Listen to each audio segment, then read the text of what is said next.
Batter up. Rob and Chris, they're on the air. Yankees, Mets, they're everywhere. From the Bronx to Queens, the diamond gleams. MLB talk, the ultimate team. MLB is the place to be. Rob and Chris with the pitch you'll see.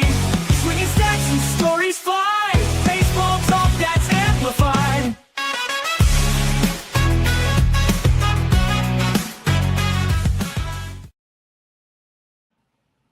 And welcome to a new episode of NYMLB Talk with your hosts Rob and Chris as we cover the Yankees, Mets, and all of Major League Baseball. And if you're on YouTube right now, we'd love a subscription. So if you can, hit that sub button. That would be great. And the like button. And if you want, you can follow us on Twitter. You can follow us on TikTok at NYMLB Talk. You can follow Rob at Armaraska. You can follow myself at CP7NY. We got a really cool packed show. We got a couple of guests that we can't wait to get to. So Rob, what's up? Hey, Chris, how's everything going? Yes, we got a good show. We got a good variety tonight. We welcome back Matt Patterson, our Orioles guy. Matt, how's everything going? Going good. Good to see you guys. Really good. You too. And we have Nico Malika, who I said that right, Nico? You got that right, man. I think the first time you got it wrong, but this time you got it right. Okay. Good. And listen, he's stuck in Connecticut, so he's in the middle of Yankees, Mets, Red Sox. Plus, he likes the Mariners, so you got a good variety with him. So it's going to be fun. Before we get started, Chris, why don't you put up that you have the QR code, right? That's the QR code. Yeah, for Chief. Okay, that QR code is for the 3 Lives of Gene Locklear, Chief. He is going to be on the show March 13th. That's his book. Former New York Yankee, Giant. This book is great. Dr. J will also come on and discuss. Jay Thomas will discuss the book. They both wrote it. I've spoken to Dr. Thomas on the phone. Great guy. We're going to have a lot of fun when they come on March 13th. That's Friday the 13th. And we have a whole bunch of other guests that we have lined up at the end of the show. I'll tell you who's coming up. But, Chris, let's get into it right now. Okay. So we finally got some games today. That was great just to see baseball again. First game, Yankees O's. Matt, you got a little bit more to talk about it because the Yankees did, really nothing offensively. Pitching looked pretty good other than the giving up the home run to Alonso. But how do you come out of that game seeing some of your players? I felt good. Scored 2 runs. The pitching looked good. Saw a handful of pitchers that I believe are going to head north with the team. And the one thing I worry about, or at least was worrying about going into this season, was Rogers. It was last year a fluke, and he picked up right where he left off. He faced 10 batters approximately a week ago, struck out 7 of them. It's like BP, but still, he looked good, and Wolfram looked good. Gibson, a young guy who's like in their top 10 among their prospects, and so it was good to see ball. Bad news on Westberg today, and last week holiday, so automatically we have 2 holes in the infield. So but it was good to see baseball. It was just good to see baseball. No more wrestlers on Good Morning Football anymore. So that's yeah. Hey, you know what? We're gonna be sick of spring training games in like a week, right? After next week, we're gonna be like, all right, let's get the season going. But it's the real thing, yeah. Especially once the pitcher throws out his elbow and you get the mysterious oblique injury again from somebody else. Just gonna stop. Nico, did the Mariners play today, or they start tomorrow? They played today. They did. They played the Padres today versus the spring training complex with San Diego. So they played, man. But look, we can get into these exhibition games. It's fun, it's exciting, it's live baseball. Yeah. You know, there's something. It's just good to have live baseball back. It's good to see some of these guys get at bats, and if there's prospects that you want to watch in whatever farm system, whether it's the Orioles, Yankees, Mets, Mariners, it's just nice to see warm weather in baseball being played. Not here in the Northeast, but at least down south. So the Mariners did play. They did win. It's exciting. I think they got a good. I think this is as exciting as a time for the Mariners organization maybe ever coming into the season. Yeah, after last season, it's gonna be fun to be a Mariners fan, definitely, and we're gonna get back to that in a second. I just want to ask Matt a question. Matt, what jersey are you wearing tonight? That's Petey, buddy. I wonder. That's Petey. Yeah. All right, big decision tonight was wear the black one or the white one, and I didn't know how well the lighting would show up the 25 for you there, buddy. We see it. Listen, of course, today Pete has to hit the first home run of spring training, right on cue. Well, it was against the Yankees, so. And hey, Armand, how are you? The WBC. We're going to get into that in a little while. We're going to be itching for them. Joe Dell, how are you doing? But let me ask. I want to ask Nico. What did you think about Alonso signing with the Orioles? I was surprised it was Baltimore. I knew the divorce was coming with the Mets. I mean, we saw this coming for the last pretty much since David Stearns came into the scene, right? We knew Pete Alonso was not going to be a Met long term. I can't explain why. I think it just has to do with his specific, mentality with building his baseball team and his image. He just didn't want an aging, first baseman playing in the Mets long term. I thought he was going to Boston, man. I thought that was written in the stars. I thought he'd be a Red Sox. It turns out Baltimore came in. They spent a lot of money this winter. I mean, more money than they've spent in, I don't know, a long time. I can't remember Baltimore really being this active in the free agent market. So I was surprised it was Baltimore, man. But I think it's going to be a great fit for him. I think he's going to be a great leader on a young team. The Orioles are in a great place right now because they've kind of recognized, hey, we've got a young core here. Let's not screw this up. You know what I mean? We've got Gunnar Henderson and Adley Rutschman and they acquired Taylor Ward. And I think it was a great move by Mike Elias to say, hey, let's go out and get Pete Alonso. He's a proven slugger and put him right in the middle of that lineup. And let's see if we can make this thing. Let's see if we can make a run at the East this year, because last year Baltimore was a mess and it was the pitching, which I still think the pitching is a question mark. But it's nice to see Pete find a home in Baltimore. But it's sad to see the Mets lose another star in their history that we know they lost many. Yeah, listen, I wasn't happy about that, but I know Stearns wants to make the team his team. And the Mets did go out and make some of the moves that they had to make after letting those the core three go. And Diaz, we've said it a ton of times. The Mets wanted to re-sign Diaz. Diaz wanted to go to the Dodgers, so you can't blame Diaz for that. And, the Mets are a different team now. That's right. Armand is right. Chris, how many times have we talked about that, Chris? Oh, yeah, definitely. I mean, they offered him the 7-year deal a couple of years ago, right? And he turned it down. And listen, he has all right in the world to do that. He was betting on himself, and he did. And listen, did it work out right? I don't know. But he eventually got a deal that he wanted, and he went to Baltimore. But it definitely started at that point because I'm sure Cohen was like, what else does this guy want? We offered him a 7-year deal. I mean, and then they, last year is, basically a 1-year deal with all the opt-outs anyway. So you knew he was going to opt out after last season. And he ends up in Baltimore. Hey, he ends up in a good spot, right? Because Baltimore, we've seen them already. Like, they're a young team just waiting. They're just waiting to hit their stride. And is this going to be the year that Rutschman bounces back and Gunnar Henderson bounces back, right? Is this going to be the season? Oh, yeah. Matt, is this going to be the season?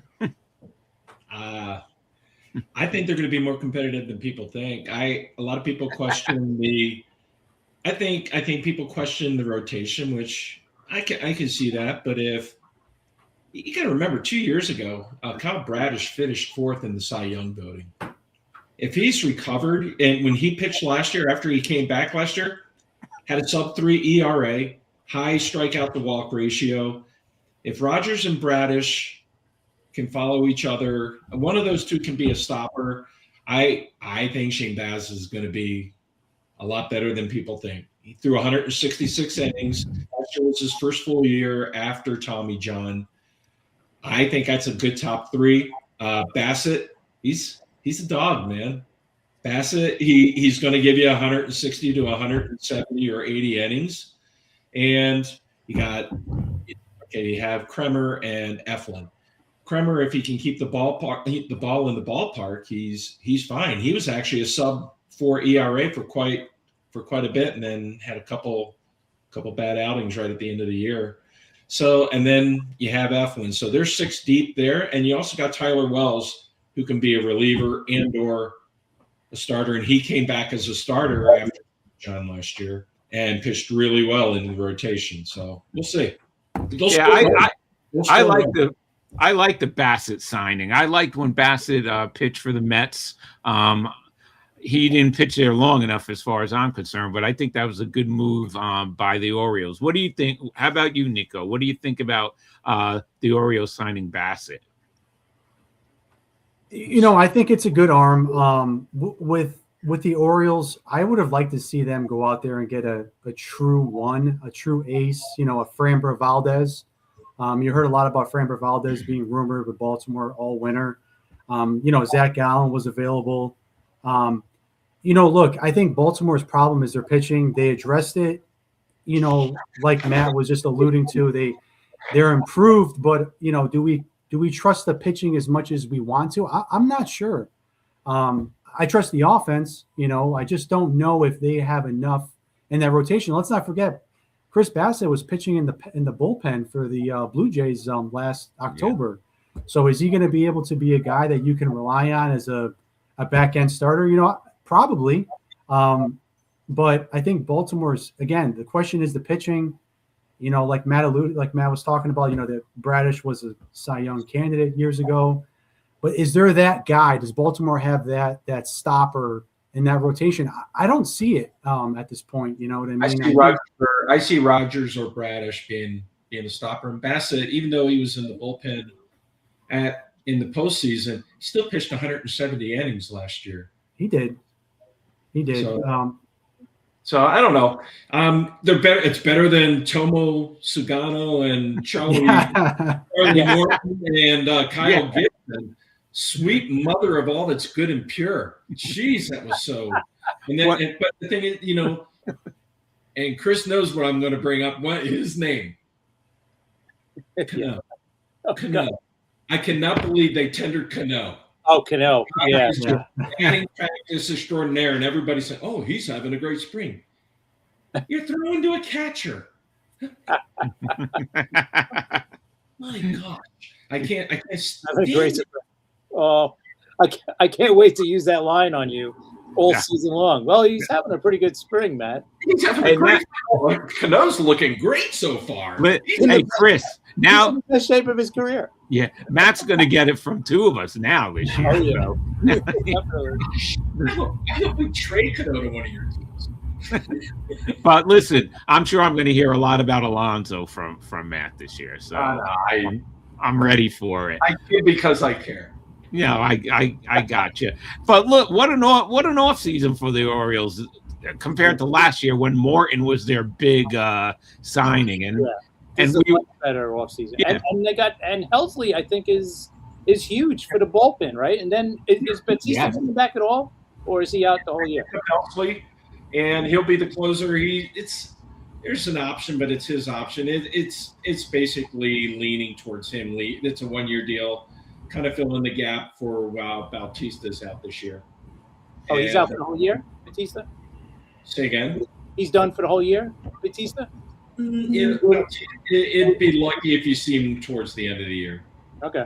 So guys, the American League East, it's going to be a beast. We know that. So, Nico, why don't you give us Your thoughts about the Red Sox offseason? I think it was a good offseason as far as trade acquisitions. Obviously, getting Sonny Gray and Wilson Contreras from the Cardinals, who pretty much just traded everyone of value. Now that they have a new GM in Chaim Bloom, was in Boston, so I think the starting rotation is extremely improved. You got Sonny Gray. You got Bayo and behind Gray Crochet, who's one of the best pitchers in baseball. I think Boston, the thing with them is they are just notorious for flirting with free agents, right? They did it with Kyle Schwarber. They did it with Pete Alonso. They never really landed the big fish in the last couple of winters. I think they're really sold on Boston's always been a big market, but they really don't spend like they used to. But with that being said, they got Ranger Suarez. I think Roman Anthony is probably, I think he's going to be a star. Maybe he's already a star. Yeah. Let's hope he can stay healthy for the Red Sox. The Red Sox are coming, man. I think the AL East is going to be, like you mentioned, Rob, it's going to be a gauntlet. I think you can make an argument for 3, maybe 4 teams that can win the division. I still favor the Yankees, even though they're kind of running it back, and I'm sure we'll get to the Yankees in a little bit. I know you guys have kind of talked about that. They're running it back, which isn't a bad thing. It's kind of similar with the Phillies too. They're kind of running it back as well. But the Red Sox, man, look, I say this all the time on my podcast. I think they've got a really good manager in Cora. They've got a really nice team with some young players. And I think the future is very bright for Boston. And I think the Yankees should be a little worried that they're kind of, running it back and expecting – I don't know what they're expecting at this point. But I think it was a really good offseason for Boston. Chris, what do you say about this? Nico did say he picked the Yankees to win the division, but it's gonna be tough. You know that. So what do you think, Chris, right now? Yeah, listen, I think the running it back thing, it got a little played out because early on, the Yankees were not busy during the offseason, right? They weren't signing anybody, and it seemed like they were just keying in on Bellinger, and basically that's what it was. And then you even heard it from Judge. Judge was even nervous. He was like, hey, he was getting nervous and frustrated that the Yankees weren't doing anything. But then again, he was one of those guys that probably went into Cashman and said, hey, I want Bellinger back here. I want Goldschmidt back here because those guys are important, to win next year. So, you had to wait out Bellinger and, until he decided on whatever contract he eventually signed on. And I think it turned out to be great for both sides because in a couple of years, if he wants to opt out, I doubt he will, but if he does want to and he has 2 great seasons and he opts out, that's great. It helps out both teams because then, he could go and try to get a better deal and the Yankees are out of that deal. But I thought, listen, you're running back a team that was tied for the American League in wins with 94, right? So it was a pretty good team, and that was without, Garrett Cole as the ace because he was out all season, and you're getting him back. And, they did pick up Weathers to kind of help out with the bullpen, all the rotation wherever he ends up fitting, with the injuries, because you got Rodon and Cole coming back from injuries too. So listen, I think, like you said, it's going to be a gauntlet. Those 4 teams, you could easily make an argument for any one of those 4 teams to win the division. That's how good all 4 teams are. So, I mean, of course, I'm going to pick the Yankees to win it, but you still got to get through the Blue Jays, right? And the Yankees had their problems with the Blue Jays last year in the regular season and then, of course, in the division series. And listen, like you've been saying, Chris, even Tampa is going to be a pain in the neck, especially. Did you see the pictures of the Trop? The field the field looks good. The field looks good, but the roof still looks like a. They said it looks like a circus tent. Exactly. Yeah. It does. Couldn't even get the same colored ones, It's so dumb, but the field. All right, so we know the East is going to be a gauntlet, like we said. Nico, let's get into your team. Team you root for is Seattle. So Seattle, of course, lost the championship series to Toronto. What do you think? What do you think of their offseason, and how do you feel about them going into the season? Well, look, I think, as I mentioned earlier, look, this is an organization that never got to a World Series, never won a World Series. We've had a lot of great players play in the organization, but I think right now it's probably as good as a team, at least a pitching staff, as they've probably had in a long time. You know, we obviously have Cal Raleigh, who was the AL runner-up for MVP. We were on the doorstep of getting to a World Series last season, but unfortunately Toronto went on a heck of a run. You know, Toronto was, we joke about it on Romantic About Baseball. They were 3 inches away from winning a World Series, which is unbelievable. I haven't gotten over that yet as a baseball fan. I'm sure you guys, I don't know if you've gotten over it, but that was incredible. But well, look, I mean, the rotation is unbelievable. I think 1 through 5, you've got arguably, a top 5 rotation in baseball. You've got maybe the best closer in baseball, or one of the best closers in Andres Munoz. The lineup is strong. You've got Julio and Cal. You acquired Brendan Donovan from the Cardinals, which I think is a great move for a team that really needs. If you guys followed the American League Championship Series last year, problem with Seattle was they couldn't keep up with Toronto as far as coming up with competitive at-bats. They just were striking out a lot. The Mariners were striking out a lot. And that's why a guy like Eugenio Suarez, when he signed with Cincinnati, personally, I wasn't disappointed because, he's feast or famine. He's either hot or he's ice cold for a long time. And, I think with that lineup, you need more consistency top to bottom. And that's why Toronto was able to get to the World Series and ultimately be, on the doorstep of beating the Dodgers, which I still can't believe they fell short. But look, man, 1 through 5, I think Brian Wu is an AL Cy Young candidate. Castillo and Logan Gilbert and Kirby. And I mean, it's a star-studded rotation, but it's not going to be easy in the West either. I think Houston's still there. Texas should be solid. The A's are decent. But I'm excited as a Mariners fan. It's been a long time that we can actually go into a season and think, hey, we got a chance to go far this postseason for the first time in a long time. Yeah, it's going to be. Listen, they're going to be exciting to watch. I loved them in the postseason this year. I really did. I mean, Chris, what time were we up? that extra inning game. What time were we up to? Oh Remember? Yeah, definitely. Yeah, the Seattle game. Well, Nico, were you satisfied with what they did in the offseason with their? Because I thought their lineup, even with Raleigh having the great season that he had, do you think they should have added another bat other than Donovan, or are you kind of like, all right, because they lost Polanco, right? Yeah. And you could actually talk to Rob about. You could tell Rob about Polanco. Yeah.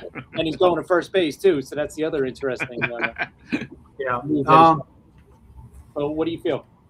I think, I think it's hard to expect an organization to spend. They're not notorious for spending. Seattle, they're not the Mets or the Dodgers or the Yankees. I'm satisfied with their offseason. I think this team is really focused on that pitching staff and those key players in that lineup. I think we're okay. Obviously we retained Josh Naylor, who was a great addition.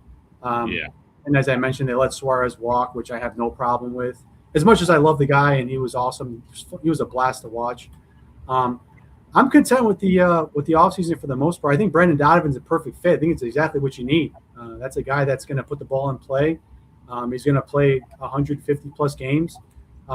So I'm optimistic. I think that Jerry DiPoto, the president of baseball ops, has done a good job, and I think the Mariners are going to be probably on the, as far as the favorites. I think they're going to be one of the favorites in the American League to represent in the World Series. We'll see. It's not going to be easy though. It's they're an organization that's incredibly snake bitten. Sometimes you feel like they're cursed and they can't get over the hump. So we'll see what happens this year. Hey, I just want to thank Mickey Callaway for stopping by. Mickey's going to be on in a couple of weeks again. Everybody loves when we have Mickey on. It's great. And great insight into the game. Yeah, he really does. And, we appreciate everything he does for the show. So everybody, we will have Mickey back soon. I'll let you guys know next week when he's coming back. But thanks, Mick. We appreciate it. All right, let's get into the Mets for a second here, because all the Met fans are going crazy because on social media there were clips of Boucher playing third base and missing a couple of grounders. And already they're starting. And, calm down. The guy is learning a position. We know he isn't the greatest glove, but we want him for his bat. So, Chris, did you see any of those clips? Yes, I did. And you know what? It's New York, right? We have to expect it. It would be the same thing if he did the same thing with the Yankees, right? He's going to be under a microscope all season long. He is, and Polanco, because they're both playing positions they've never played before.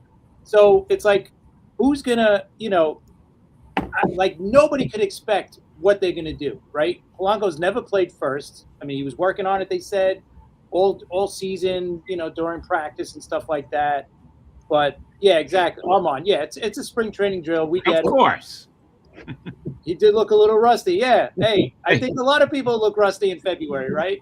Hey, really, Mickey, anyone, Mickey knows about that from managing the Mets. I think it's more so for those guys because, listen, they're playing positions they've never played before. Right. It's for a New York team, whether it's the Mets or the Yankees would be the same thing. So you're talking about two teams that are going to be in playoff contention, playing for the division, all that stuff. So, yeah, the pressure's going to be on. I mean, as long as they hit, I think, it'll lessen any miscues that are out there, as long as it's not major miscues, right? Yeah. So, that's my thought process with them. But Polanco at first, it's just going to be a different team to watch. And you guys know I'm going to miss Alonso. I loved Alonso, and that's the one thing that really, really got to me. And yeah, Mickey thinks he will be decent over there and great addition. Yeah, definitely. I agree with him. And listen, I'm looking forward to seeing this new team. They didn't get it done with the core, and basically those were the guys left over from when Mickey managed the Mets, right? So that's a decent amount of time. All Met fans love those guys, but David Stearns was going to make a move, especially after last season. What happened last season without them making the postseason and Cincinnati backing in because of that?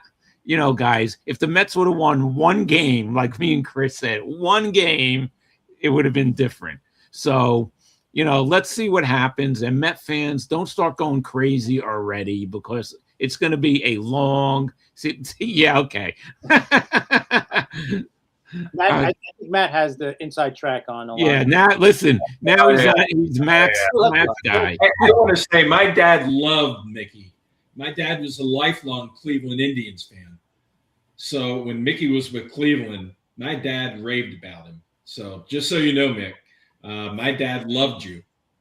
Yeah, listen, Mickey has a winning record as a Mets manager. Okay, not a lot of managers could say that. So Mickey's time with the Mets, I love Mickey's times with the Mets. If Diaz was Diaz in 2019, the Mets would have went to the postseason. But if that's just the way it is. But that's pretty cool, Matt. Anyway, so Chris, go ahead. I think I cut you off. Say, like, as a Met fan, are you totally confident you have no problems with Bichette and Polanco at the corners, or you're like, yeah, this could definitely be a little, it could definitely get nervous? Well, this is why. Chris, this is why I said, I don't want the Mets to trade Brett Beatty because of this. Right. Thanks, Mick. Because of this, I do not want them to trade him. There's going to be problems. There's going to be, errors in the infield. We know what's going to happen. Let's see how the bats are. I am just looking forward to this season. Listen, I was disappointed with the core leaving, but then the Mets made the moves. They did what they had to do. The pitching staff, I'm happy with the pitching staff right now. Would I have liked one more guy who pitches for the Detroit Tigers named Skubal? Of course I would, but the Tigers, I think they're going to keep him for a little while. We'll see what happens. But Chris, to answer your question, I feel comfortable and confident with this team, especially, I think the Philadelphia Phillies have gotten older fast. Okay. I don't think the Phillies really did much this offseason. So I'm not that worried about the Phillies. The Braves, we know the Braves are going to have a better season than last year, but already they have a pitcher. They have a pitcher down, right, Chris? Yeah. Swallenbach he underwent elbow cleaning surgery, so they're hoping that he's back in 2026. They don't even know if he's going to be back. And we're going to talk about that. I want to get more into pitching injuries when Mickey's back on the show, because he gives great insight on that stuff. But Chris, to answer your question, I'm all right. Mets should sign Giolito and Littell just because they can. Okay, well, I actually thought the Orioles were going to sign Giolito rather than Bassett when the Bassett signing came out. I was leaning towards Giolito, not out of a desire. I just thought that's the way it was going to work. I didn't think Gallen was going to go anywhere other than Arizona. And even the week before, when Fromber came out with Detroit, the beat writer for the Orioles from the Orioles network said the Orioles were out on Fromber Valdez before he even committed to Detroit. They were out a week. They were already gone for a week before Fromber Valdez. They were done. I guess they got tired of meeting. I want the four of us to get together in the middle of the season. I want just the four of us to talk about what we talked about tonight and to see how everything's. When I'm 19 games under 500, and I don't think you're going to be. But anyway, let's switch it up for a second. There was a Red Sox jersey controversy this week. Nico, do you know about that? Did you hear about that? No, you're gonna have to refresh my memory on that one. Chris? Did you hear about that? The Red Sox? No. Yeah. Okay. Here's what happened. I saw this. It was all over social media. Their uniforms, somebody really screwed up because the D in red and the S in Sox were on the red piping line. So they were actually going nuts about that in Boston. Oh boy. That's what they were focused on. Fanatics has not done a good job at all. No, since they took over the all the uniforms and stuff.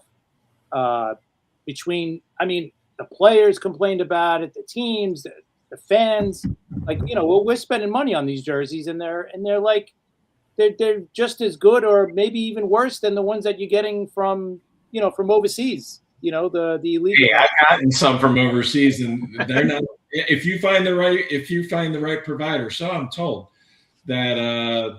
You can. I have an addiction. I have well over 100 jerseys.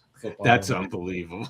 That's amazing. And I have secured some very nice jerseys. I've gotten some poopers as well, but and I've gotten some. This Alonso is from Fanatics, and you hold your breath. And I only get it from Fanatics because if you get it from the MLB shop, good luck with the return. If you put it out on Twitter about Fanatics, their customer service is actually quite good on Twitter, and I've had to do returns, and it's been flawless. So, okay, yeah. Also, we got to get into this now. Tony Clark resigning as the leader of the Major League Baseball Players Association, due to an inappropriate relationship with an employee who happened to be his sister-in-law. Chris, what's going on? Well, according to Mad Dog Russo, that's no big deal, right? Thanksgiving dinner is going to be awkward. I don't get it, but yeah, that was just horrible. And it's just the timing is just awful. But yeah, but maybe this is a good thing. Maybe they need someone who's better than Tony Clark in all these negotiations that's going to be going on this year, right? Because listen, there's this is huge. This is big time negotiations because we know the lockout is coming, the work stoppage, whatever it ends up going to be coming after this season. Like we know it's coming. Everybody knows it's coming. Yeah. But Chris, want that cap. Chris, but not everybody does. Last Monday on the show, Chad Durbin said he doesn't think there's going to be a lockout. You know, I feel the same. I do because not 100%. I feel 50-50 because I feel like cooler heads are going to prevail because they make so much money. These guys, both sides, you know, they'll figure it out somehow because they'll figure out, you know, maybe a cap isn't as bad as they think it's going to be if the floor is involved and the floor forces those cheaper owners from spending more money and they get, you know, of course, you know, revenue sharing, you know, with the local TV all this, there's other stuff other than a cap that has to be involved here.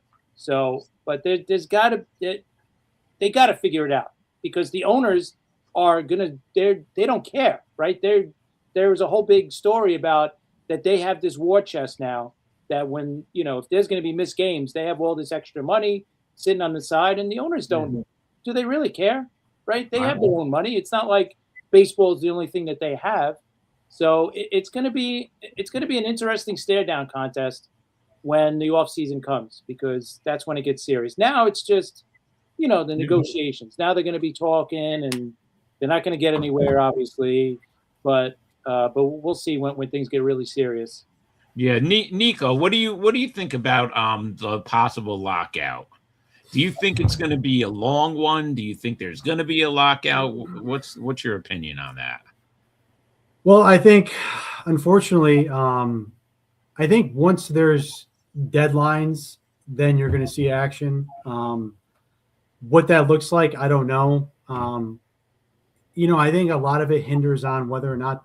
I mean, I hate to sound cynical, but if the Dodgers three-peat, does that play a factor? Does that heighten, you know, everyone's anxiety and anger and the fans and all that? But it appears we're heading for a stoppage, a work stoppage, a lockout, however you want to call it. But you know, I'm not sure. You know, you have no idea what's going to happen. They're not going to start talking until they have to, and that's the tricky part because. You know, and Tony Clark, you know, was he a good representative? Was he not? I'm not sure. Now I think it's Bruce Meyer. Is that the gentleman that took over now? Yeah, he was actually the associate executive deputy. He was the deputy executive director. So he was right under Tony Clark. Yeah, and I read an article that Jeff Passan wrote that, you know, maybe he's a bit more capable than Tony Clark. You know, I don't know. What's the happy median here? You know, the gap between, you know, the Dodgers and the Mets to the Marlins and the Pirates, it's massive. You know, Rob, I got no idea. You know, I hope they don't ruin it because I think baseball is in such a great place. I mean, the game is really, there's so many superstars and there's so many good teams. And I think there's still a lot of parity. So I hope they figure it out. I really do. Yeah, me and Chris always talk about that. Last year, the postseason numbers were the best since, Chris, what was it, 2017? Yeah. Okay. And, you know, we always talk about this. They're finally, it's coming back, and they're going to mess it up. Chris, right? I mean. Yeah, they got all this momentum, especially, listen, after this postseason and the regular season. I mean, it was so great. It was so much fun. Obviously, it didn't end the way, you know, most of us wanted, but I mean, we've seen probably, arguably, the greatest World Series we're ever going to see, right? Or the greatest Game 7. I mean, it was just amazing. And, you know, they got this momentum this year. It's probably going to be great because you got the WBC coming. So, I mean, this year is going to be a lot of fun. And then it's going to come up and then what, right? Then it's going to come to a halt and it's going to get ugly and both sides are going to be throwing, you know, their barbs are at each other, you know, toughest, in 30 years. I agree, Mickey, without a doubt. And think about the money that's involved now compared to it was 30 years ago and, you know, and all that. Just the money involved in this. That's why I think both sides are going to say, all right, you know, and even some players, you got to look at a guy like, let's use some of the older guys like Judge, right? Judge has got, you know, 5 years left on his deal, 6 years left on his deal. You know, he's at what, 33, 34 years old. He doesn't want to miss a season right? That he's gonna have to play, right? Because his time is running out on these peak years that he's having, right? There's no guarantee he's gonna have another 5 or 6 peak years. He's already at that age where any year he gets now of peak Aaron Judge is going to be, is basically gravy at this point. This, so I think a guy like that is going to push to be like, hey, listen, I don't care, have the cap. I got my money. Yeah, it's going to be. I mean, I don't think it's going to affect a lot of players with using a cap, depending on how high it is too, right? If it's 275 or close to 300, how many teams go that high to begin with, right? You got 4 teams, 5 teams that are going to reach the cap anyway. And you want the cap because they're going to put a floor in. And if you put the floor in a little bit higher, you're going to force those cheap owners to spend more money, right? You're going to have the Marlins, the Pirates. Well, the Pirates actually spent money this year. But they did. They actually spent money. Right. But you're going to see teams like that spend, get up to 125, 150 million on salaries. That would be great. That would be great for the game. You're not going to have teams just tanking or just not even trying, like the Rockies. I think even if the Rockies put $100 million into their team, they're probably not going anywhere anyway, especially in that division. But still, I mean, you want to see a team try. You want to see the team, and that's the only way to do it. Yeah, well, hey, listen, the White Sox spent some money too, right? Or they did a little too. So, Chris, you don't think they did enough? The A's hit a home run today. Wait, Matt, I didn't hear you. Former Oriole Austin A's hit a home run for them today. Oh, okay. Yeah. They beat up on the Cubs today. Yeah. But Chris, listen, Chris Bassett, he's on the subcommittee. He's a subcommittee member, and he already said he's against the salary cap. So right there, a player saying we don't want a salary cap. And there's other players that are saying that too. So this season didn't even start already, and that's what's coming out of the players camp. What do you think about that, Chris? Yeah, I mean, I think that's a horrible look, to come out and say we don't want a salary cap. I would listen. We get that they don't want it, but maybe they shouldn't come out and say that because the negotiation wise, that's I don't know. I've never been in these negotiations, so I don't know what I'm talking about. But I would think going into a negotiation, I'm not doing this, so and that's one of the one of the top things that the owners want, right? For a myriad of reasons. Armand is saying the main reason owners want a cap, is they want the team evaluations to go up. Sure. That's probably part of it. Absolutely.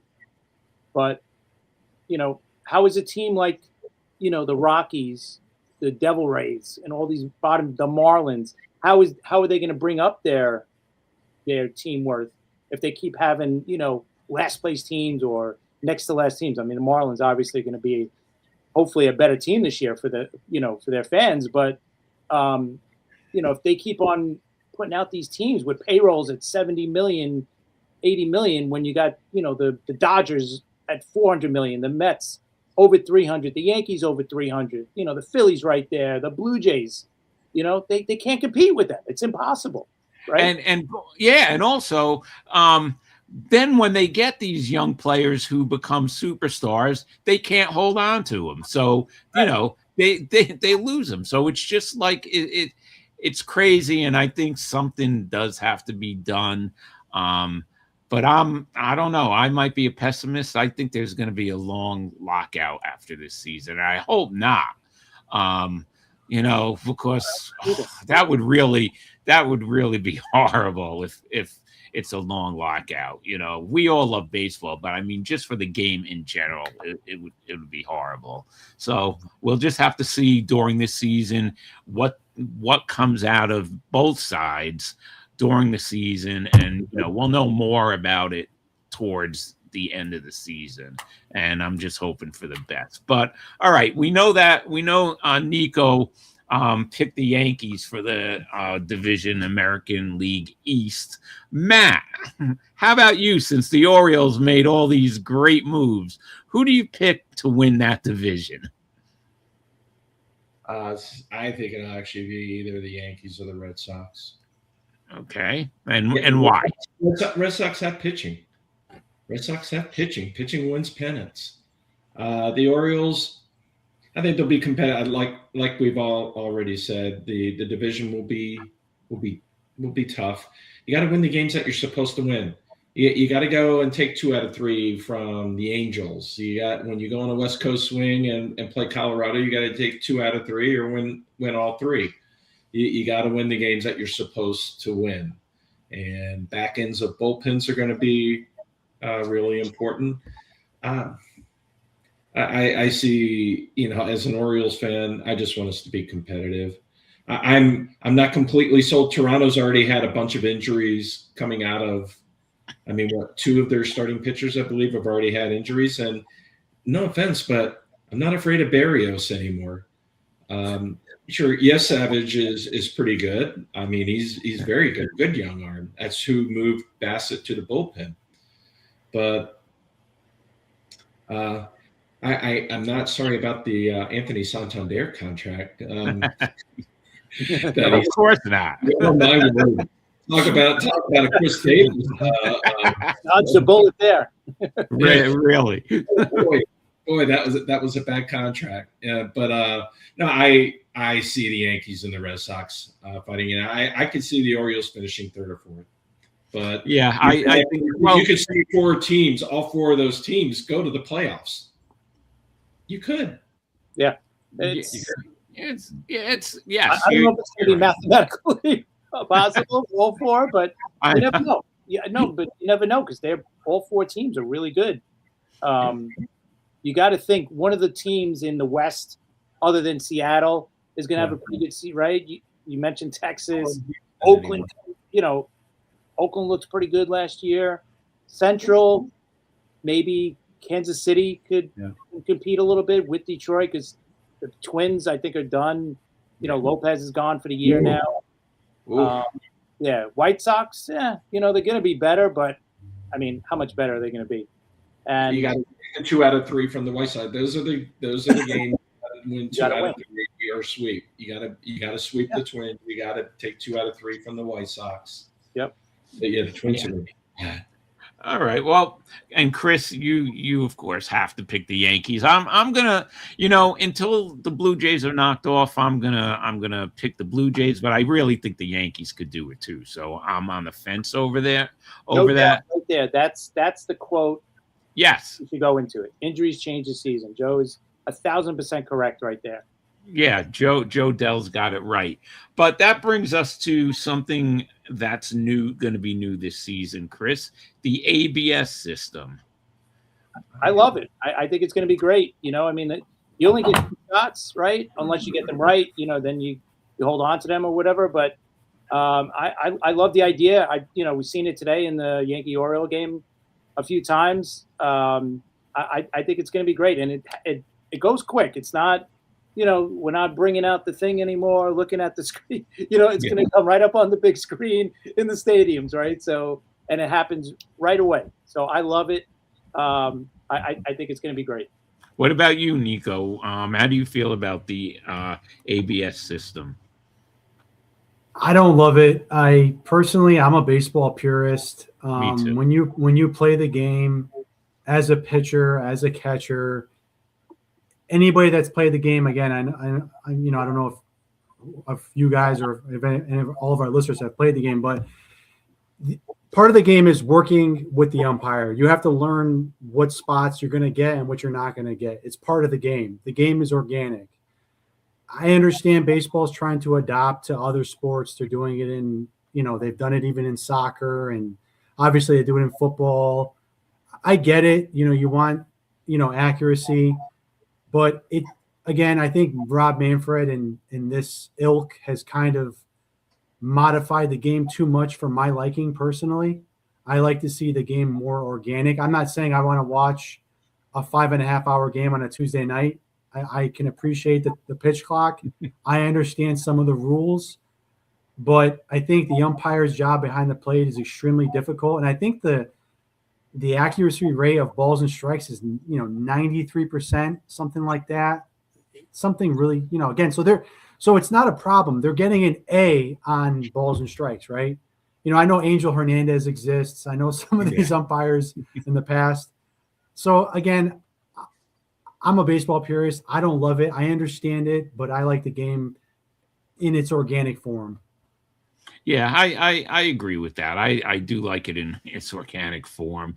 I hate the ghost runner like everybody else. That's ridiculous. That should have been just for COVID. Matt's turning his head. But Matt, what about you with the ABS system? I really like it. I think actually, me and Chris texted back and forth earlier today. I think you could actually add a couple more challenges. I don't think they're giving enough challenges. But you can lose that ghost runner for sure. I as long as if I see the Eric Gregg, Levon Hernandez playoff game from years gone by, and boy, this is a couple years too late with Angel. Was it Angel Hernandez? Yeah, his strike zone was all but dramatic. I don't mind it, but maybe the minimum challenges that you can make it will keep the game moving. But with the pitch clock now, I still think that you can. I still think you can add a challenge or two more. Yeah, what do you think, Chris? Do you think that's the right amount, or do you think it should be a little higher? Yeah, maybe another one. Maybe 3 just to keep in sync with the 3 strikes and you're out type of thing. But yeah, I'm. You know what? The first year, keep it at 2, see how it goes. I don't think they'll add another one anyway, regardless. But yeah, listen, the game is evolving, right? We've seen it. Baseball took a long time to evolve, but it's to evolve right now with the pitch clock. We all know the ghost runner, Armand. Yeah, I don't think anybody likes the ghost runner, right? Nico, you're not a ghost runner fan, right? Or no, not at all. I cannot believe they put a runner at second base in extra innings. We didn't practice that in Little League. Let's just put it that way. I was going to say, yeah. They didn't. Yeah, they don't even do that in Little League. Yeah. So that's how bad it is. All right, you did it for COVID. Enough already. It drives me crazy because it's got to drive. It's got to drive the relief pitcher, the closer, especially crazy because he's got to start with a runner on second base. It's ridiculous, and it could kill your ERA too. So I don't like it. I definitely don't like it. Listen, time is flying. We got a couple more minutes left. I just wanted to get your guys' thoughts on the WBC. Nico, are you a WBC guy? Absolutely. I love it. I enjoy it. I think it's a great tournament. I can't, I think a lot of people are critical because why is Aaron Judge or Paul Skeens or Tarek Skubal participating? God forbid they get hurt. There's no real value to it. Like it's not the World Cup of soccer. You know what I mean? It's not that magnitude of a tournament. This is before the season starts. So, I can't help but think of Edwin Diaz a few years ago. I'm sure you remember, Rob. Yeah, of course. That was catastrophic. But selfishly, I love it, man. I think it's great. I think that the more stars that participate, the funner it is. I'm looking forward to it. I think USA's got a stacked roster. And I hope that, the United States goes out and wins the tournament. I think they haven't won it in the last couple. So I'm pulling for them to win it. And fingers crossed nobody gets hurt for any of these nations because, that's the real travesty with a tournament like this. We agree. How about you, Matt? What do you think about the WBC? I love it. Where you have the best of the best going against each other. But as Nico said, man, you just hold your breath. That we have the best of the best playing, and you have Tarek Skubal go up there and all of a sudden blows out his elbow.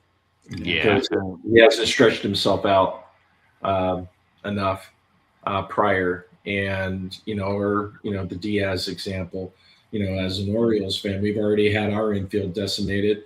what happens if Gunnar Henderson goes down. Yeah, that's right. Let's hope that You only have so many Blaze Andersons to go around. That's right. His injury was a freak injury, though, right? I mean, he was just celebrating, after a game. So I know. that was what a way for it to happen. But Chris, since we don't have that much time left, do you want to ask Nico the question we ask our first-time guests? Yes, Nico. We always ask our guests this question. We asked Matt when he was on the last time. If you were named commissioner of Major League Baseball, what changes would you make to the game? That's a heck of a question. That's a great question. Since we just talked about it, man, I would remove some of these new rules that are in place. The ghost runner, the mound. The mound visits are kind of tedious, but I understand that. Thrown over to first base, the limitations with that. Like I said, I'm a baseball purist, man. I like the game in its purest form, the way that I grew up watching it. So those are the first things that come to mind. I like 162. You know what I mean? A lot of people say, baseball needs to shrink their season, down to 120, 140. I like it. You know what I mean? It's kind of the whole calendar year, so I wouldn't change that. Yeah, I mean, like I said, I would kind of revert back to baseball kind of in its elder form years ago, back in the 90s and the early 2000s. I would not instill a salary cap. I would not. I don't think it's fair. I think it's not fair to restrain a team like the Dodgers or the Mets. If they want to go out there and spend and within the rules, it's their right to do it. I don't think there's anything wrong with that. I think other teams in the bottom should be more proactive in improving their teams. So that's kind of what comes to mind first. I mean, really bringing baseball back to its purest form and stop this over modification of rules and stop making it a copycat thing where, if the NBA or the NFL or if soccer's doing it, baseball is America's pastime. It's, the oldest game that there is.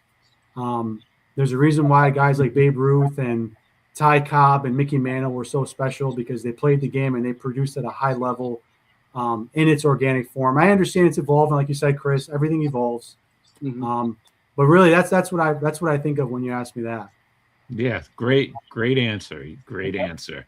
Well, guys, the time just flew by. I mean, it always does for us. This hour goes, but I want to thank Matt and Nico for coming on, and I think the four of us should get back together, like I said before, in the middle of the season and talk about the Mariners and the Orioles and the Mets and the Yankees. Definitely. So I hope you guys want to come back on to do that.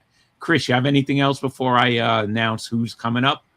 No, I think we're good. I mean, just listen, if you guys are on YouTube right now, hit that sub button and that like button. That would be awesome.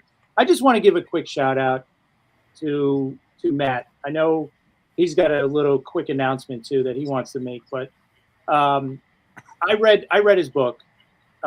He sent me his book about a year or two ago, and I read it. And let me tell you something. It was one of the greatest books I read. I don't read many books, so that's not a big endorsement right there. But I did read it, and it was amazing. It was inspirational, and I would tell anybody. I tell everybody to read it whenever I meet people that like to read books. I always point them out to it. I'm going to put it up on the screen real quick because I want people to read it. I think it's that important for people to read. I have to find it. I'm gonna read it next. Definitely. I've been reading a lot of books, Matt, for the show. Like Chris will tell you, it's crazy. But I did look at your book on Amazon, and I have to read it. It's so great. What's the? Why can't I find it? I'm sorry. I will say it's coming up on a specific time. I used to go around the country and speak, and kind of stepped away from that. Real quick, it's not a sports-related book. It's basically about my daughter. My first daughter was born with Down syndrome at age 2, diagnosed with leukemia. She went into remission. She relapsed and passed away. And it was kind of my mission to share her story. And coming up in March 11th is my birthday, but it's also the day she was diagnosed with leukemia. I will be making the book available for free in a Kindle format. So it'll be a free download for probably the day before, the day of, and the day after. For a few days, it'll be available for free on Kindle. And it's just my way of just remembering her. But for a good number of years, we lost Emily quite some time ago. It was 1990. We lost Emily 35 years ago. So I'm an old man. No. But Chris, you're very kind to say that. It was a mission for me to share her story and miss her a great deal. So I don't want to get all emotional. I'm a crier, so I'll warn you. So anyway, it was a mission of mine to share her story, and it was fortunate enough to it did very, very well. Downloaded basically all around the world, actually, and everywhere from Japan, Australia. It found its way to a lot of homes. So very fortunate in that regard. Yeah, I'm gonna read it. Quick, before you go on, Rob, reading it, it's inspirational, and you go on this journey with Matt, or Matt takes you on this journey, and you basically, I laughed reading it because I'm a dad as well, so a lot of the things I could definitely relate to. Obviously, some I can't, but definitely some I could relate to. So I definitely laughed at some, but I also cried a lot too reading the book. And being as good as a friend as he is, I felt like I'm with him and you want to help, but you just can't. You could just sit. Obviously it happened, like you said, over 35 years ago. So, but it's just it's an amazing journey. It's an inspirational journey. It's worth the read, and you'll go through it quick because you won't want to put it down. I didn't put it down. I read it really quick, and that's not me at all. I'm a one chapter at a time guy. So for me to go through a book in one like that shows you a lot. But I appreciate him sending it to me for me to read it, and it was an amazing book. Well, I appreciate it. I made it short. It's 100 pages, and I wanted it to be a one sitting read. Yes. It's 100 pages, and I tried to make you laugh. There's some parts where tried to make you laugh, and hopefully you walk away inspired, because you would think her story, you would think, wow, what a bummer, Down syndrome, wow, leukemia. Boy, she sure did touch a lot of people. And listen, Matt, that's my next book. Chris will tell you, I've been reading a lot of books for this show. It's like we're having a lot of authors on. I've been reading a lot of sports books, but that's going to be the next book I read. I'm going to take a break from the baseball books and everything. I want to read it. You're a great guy. What a great father. And I just want to read it. And I know I'll get choked up. So it's, I'm going to read it next. But anyway, thanks, Nico and Matt, for coming on. This Monday at 3 p.m., speaking of books, we have the return of one of our favorite players, John D'Acquisto. He's going to come on, and I'm going to talk about his book, Fastball John. It was great, and I think this book I think they should make a movie out of this book. He's got everything in it. You're going to laugh. You're going to say it's just an amazing book. I cannot wait to talk to John about it now that I've read it. He's been on the show 2 other times. This is going to be his 3rd appearance. He's always great. So check it out. Monday at 3 p.m., we're going to have John on. And then next Friday at 3 p.m., a special time. This is another great one. We're going to have Butch Patrick on. He played Eddie Munster on the Munsters, okay? He is coming on to talk about, of course, his career, but he's also going to talk about his stepfather, Ken Hunt, who played for the Yankees, the Angels, and the Washington Senators. So that's going to be a lot of fun. I can't wait for that. Butch called me today. He's looking forward to coming on. So that's going to be another one. So next week we have a lot of great shows. I want to thank Mickey Calloway for participating tonight. Mickey's going to be on in a couple of weeks. Like I said before, I'm going to talk to him this weekend. We're going to set him up. And Friday the 13th, we have the Chief and Dr. J. Thomas is going to come on to talk about Gene Locklear, the Chief's book, The 3 Lives of Gene Locklear, which I just read too. I read John's book and I read Chief's, another great book. So we got a lot of great guests coming on. I got more lined up, a lot of baseball people. So we're just going to go guess crazy, Chris. I love it. I love talking to different people from different teams, like today with Nico and Matt. Yes. Love that. And I also love talking to these authors, and you know, we've had magicians, we've had we had the Mets puppet, the Mets puppet, a Mets puppet, or we've Muppet. had everything. So if anybody's watching and they want to join us, listen, just come on. You know, just you know how to get in touch with us. Email us or through Twitter, through TikTok. Get to Rob, and we'll get you on, and we'll talk some baseball or whatever you want to talk about. Definitely. So good night, guys. Thanks again. Remember, Monday, 3 p.m., John D'Acquisto, Fastball John. We'll catch you then.